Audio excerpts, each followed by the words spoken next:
Gate లో భారీ rally చేపట్టారు. ఇటీవల కోల్కతాలో జరిగిన ట్రైనీ డాక్టర్ పై అత్యాచారాన్ని నిరసిస్తూ స్థానిక డాక్టర్లు 24 గంటల పాటు ఓపీ సేవలు నిలిపివేస్తూ నిరసన చేపట్టారు. ఈ సందర్భంగా రాజీ చౌక్ నుండి ప్రభుత్వ హాస్పిటల్ వరకు నిరసన తెలిపారు. ఈ ర్యాలీలో ద్వారా కోల్కతా ఘటనపై తీవ్ర ఆగ్రహాన్ని వ్యక్తం చేయడం జరిగింది. మెడికల్ కాలేజ్ ఆవరణలో జరిగిన సంఘటన విషయం మీద విధంగా మాట్లాడాల్సి వస్తుందని ఎప్పుడు అనుకోలేదు. కలకత్తా మెడికల్ కాలేజీలో ఒక వైద్య విద్యార్థినిపై ఇటువంటి సంఘటన చాలా హేయమైన చర్య.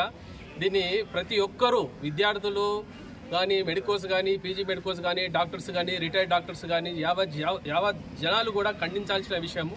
ఎందుకంటే వెస్ట్ బెంగాల్ ప్రభుత్వము దానికి సీఎంగా ఉన్న మమతా బెనర్జీ గారు, ఆమె ఒక ఆడది.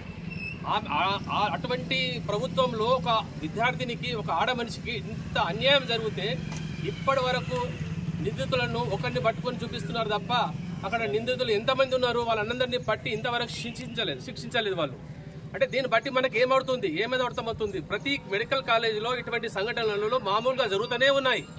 కానీ జరిగినప్పుడు మాత్రం పేపర్లో వస్తున్నది, ఒక వారం రోజుల తర్వాత అందరూ మర్చిపోతున్నారు.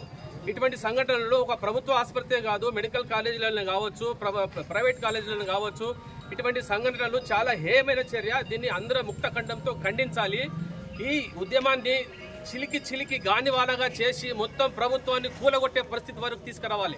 అయితే తప్ప ప్రభుత్వం కానీ, ప్రజలు కానీ ఎవరు మేల్కోరు. ఇటువంటి సంఘటన అందరూ చెప్తారు, ప్రతిసారి చెప్తారు వైద్యో నారాయణ హరి అని. డాక్టర్లు దేవుళ్లతో సమానం అంటారు. ఒక్క పొరపాటు జరిగితే పిచ్చ కొట్టుడు కొడతారు డాక్టర్లను. మరి అటువంటిప్పుడు ఎవరో అన్యాయంగా ఒక అమ్మాయిని బలవంతంగా 10 మంది కలిసి రేప్ చేసి కిరాతంగా చంపారు. అటువంటి వ్యక్తులను ఇంతవరకు పట్టి శిక్షించిన పాపాన పోలేదు ప్రభుత్వం. ఇంతవరకు ప్రభుత్వం ఏం చేస్తుంది? వచ్చినప్పుడు ఇటువంటి సీట్లు అయినప్పుడు ఏదో కొవ్వొత్తులు పట్టుకొని స్ట్రీట్లో నిలబడి ఏదో నిరసన తెలుపుతారు, మళ్ళీ వారం రోజులకు మర్చిపోతారు. ఇది కంటిన్యూ అవుతానే ఉన్నది. ఇటువంటి ఎప్పటి నుంచో చూస్తూనే ఉన్నాం మేము. మా ఎక్స్పీరియన్స్లో ఎన్నో జరిగినాయి, ఎన్నో అయినాయి.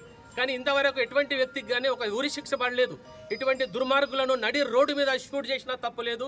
వాళ్లకు చట్టపరంగా శిక్షించాలి, చట్టపరంగా ఉరి శిక్షించాలి. అప్పటి వరకు అయితే మేము వైద్య విద్యార్థులు కానీ, వైద్యులు కానీ, రిటైర్ ఉద్యోగులు కానీ ఎవ్వరు కూడా విశ్రమించము. ఇది మా ప్రతిజ్ఞ అని నేను తెలియజేస్తున్నాను.